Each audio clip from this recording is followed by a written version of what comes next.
Hi guys, welcome back with me again in this channel. On today's video, I'm gonna show you how you can add music to Facebook stories. So here I've already opened the Facebook app and I'm going to just click on the create story and choose an image. So I'm going to just choose a random image. So for example, I want to add a music to this Facebook story. So after you choose the photo, just click on music on the right panel, then find the music or artist that you want.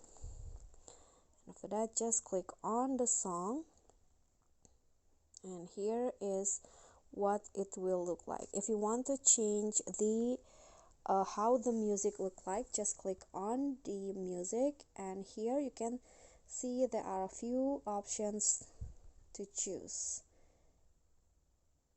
Okay, click on done, and you can also put the music anywhere you want, like this for example. Okay, after that, just click on share and your Facebook story with music will be updated. Okay guys, so that's all from me. Thank you so much for watching. If you enjoyed the video, please give me a like and smash the subscribe button down there, and also remember to leave a comment and click on the thanks. Bye.